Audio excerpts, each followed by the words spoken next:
everyone. Welcome to Charlotte Mason Coast to Coast, where we share practical tips on implementing the Charlotte Mason method. And I'm Amy Snell. I'm here with Celeste Cruz, and I am tuning in from the East Coast. And Celeste, you're out in the West Coast. How are you? Good. How are you? We're hanging in there. It's a little later here this evening than for you.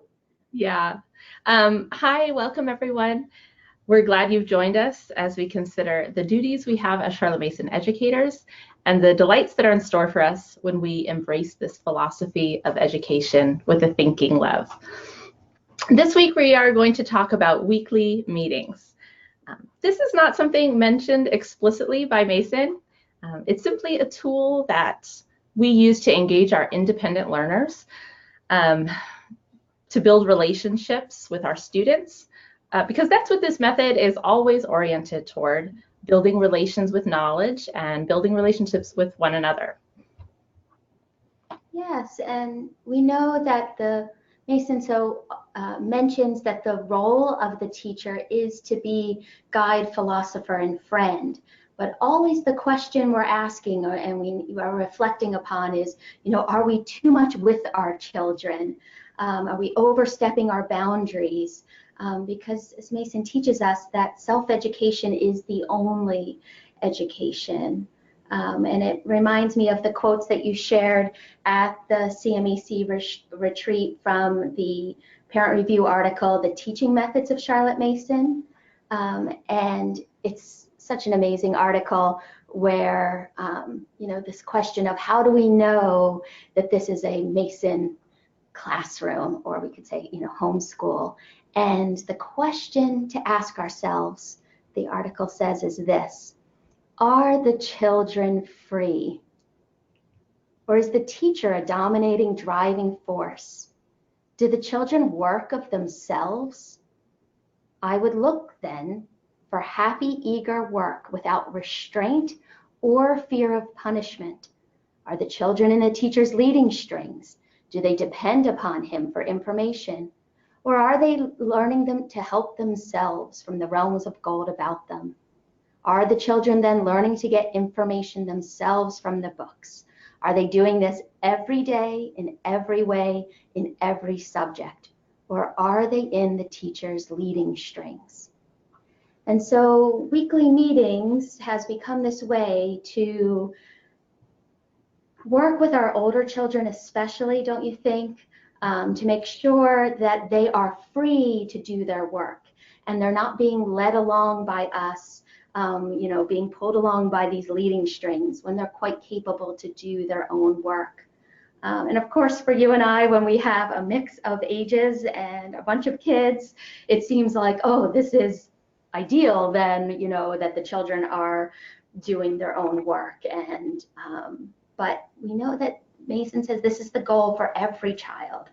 And that beautiful quote in volume 6 where she says, the teacher who allows his scholars the freedom of the city of books is at liberty to be their guide, philosopher, and friend, and is no longer the mere instrument of forcible intellectual feeding.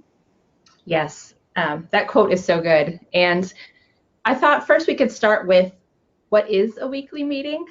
This is something we talked about a lot at the retreat during the session on raising children in the art and science of self-government. But briefly, since we both do weekly meetings, Amy, what do they look like in your home?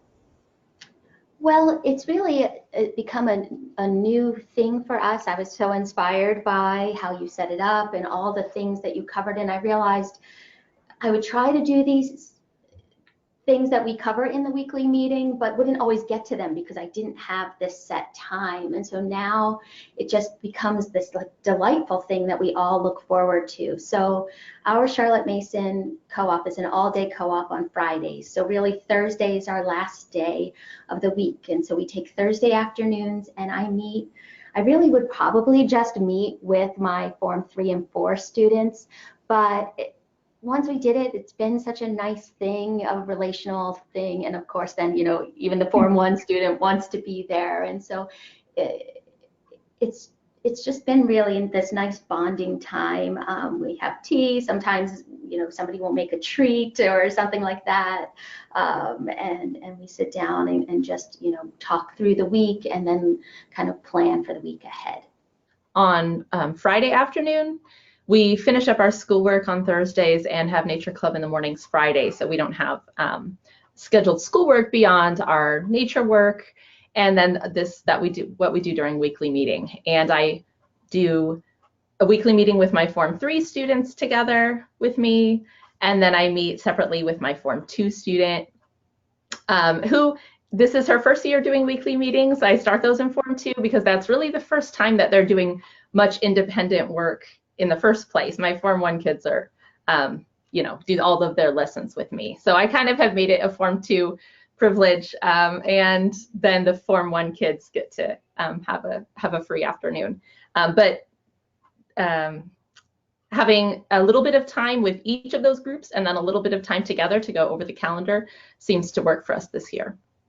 So we thought that we would go back to those 3 roles that you mentioned, Amy. These roles that we play during weekly meeting that help us to build relationship with our kids.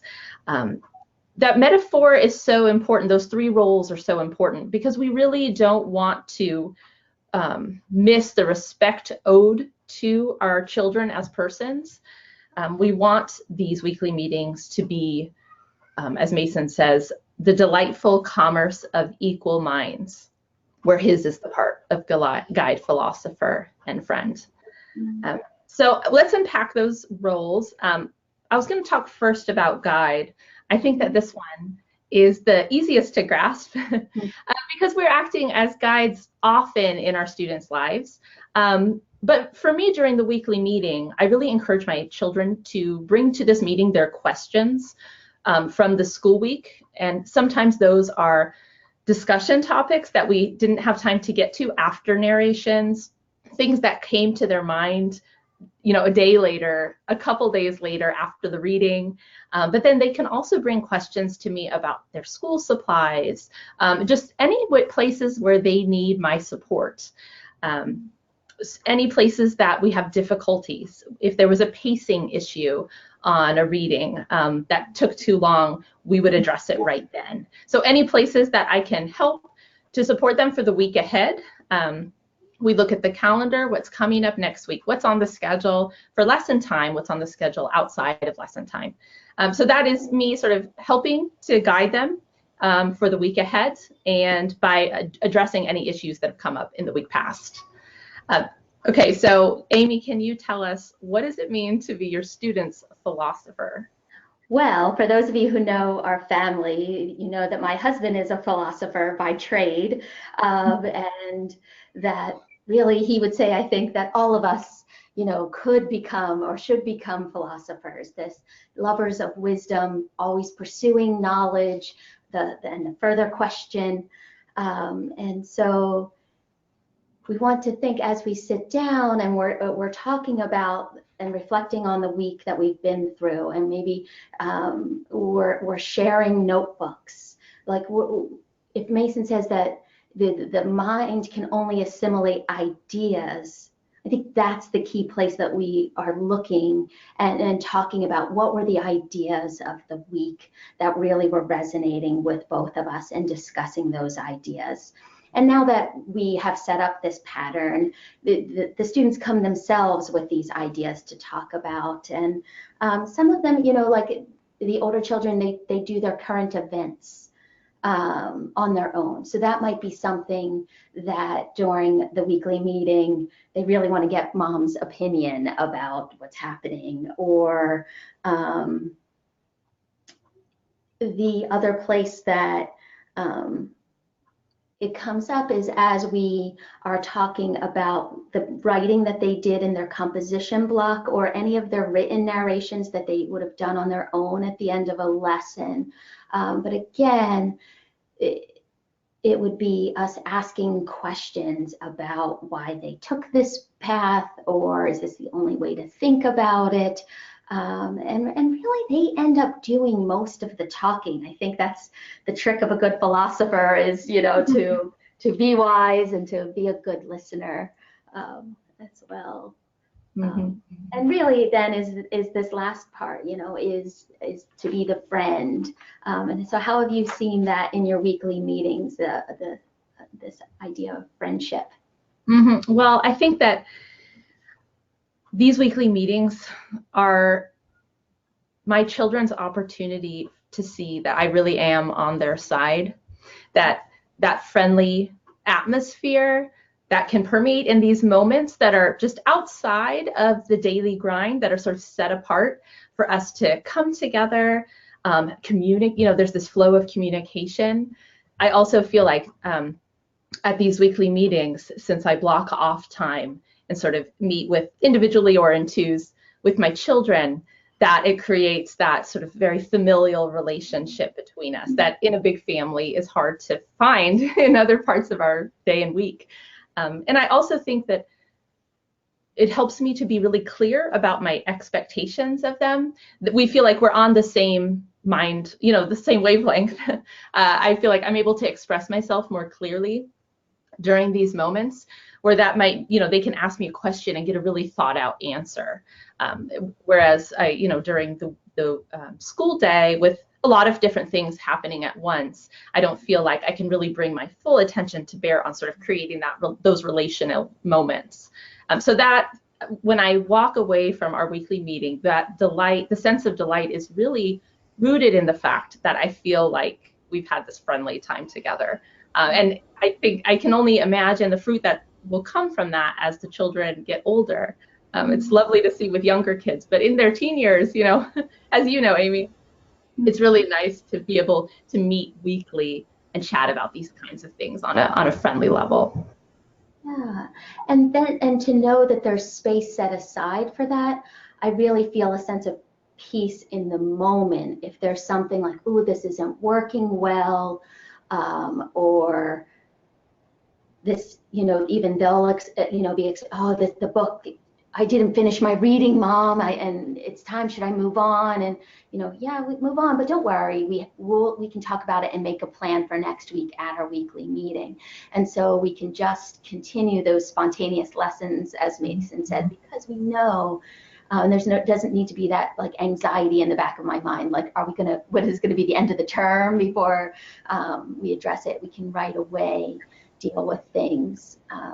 So that's been such a beautiful part, but I thought it's important to add at the same time that we don't use the weekly meetings to hear the narrations from the readings during the week, that could be a confusing thing, that we believe that even for older students, that for the most part, we're really trying to have them narrate immediately at the end of the reading. And sometimes it's written, so I'm not those ones I know that are written, then I optimize my time with other children who need my attention. But as the children are getting older, they are writing more, or they're using time in the afternoon to work in their notebooks, and then they have their composition block as well. So in the weekly meeting, that's where we can address and talk through some of those things that I felt like when I didn't have a weekly meeting, it wasn't being consistent with that, and so that's been really helpful. Yeah. There's one quote that I wanted to mention that I just love, and I think that it sets the tone so well for what a weekly meeting can be. This is from volume 6. It says, "The bracing atmosphere of truth and sincerity should be perceived in every school. The common pursuit of knowledge by teacher and class creates a current of fresh air perceptible even to the chance visitor, who sees the glow of intellectual life and moral health on the faces of teachers and children alike." Now, hopefully this is happening, all through the day of lessons. But I really think that if we have this posture in mind during the weekly meeting, we can really, it's kind of like a intense version of this common pursuit of knowledge, this atmosphere that can happen when students feel like we're coming alongside them. When like we're together, we're pursuing knowledge, and together we're learning habits, and together we're building a family culture. And so this is this chance to be together and reflect. And it's been a real gift, I think, to our family. So I'm so glad you implemented, shared how it worked for your family. And one of the thing that they also, like you said, that at the weekly meeting, the kids then say that they help you with meal planning. And that has been a highlight too, of like, then they want to like, they angle to see who will get to go first, so they can be the one to say, on my day when they help cook, chicken and mashed potatoes or whatever whatever they like to cook. So that's been a little element too. So yeah, there are a lot of different things that can go into a weekly meeting. And we would love to hear, if you do a weekly meeting, what you include and the benefits that you've seen to organizing your week in this way. Let us know in the comment box. Yes, so thank you for tuning in. And if you're new to our channel, we hope that you will hit the subscribe button so you don't miss any of our upcoming videos. So until the next time, we wish you calm, peace, and cheerful brightness.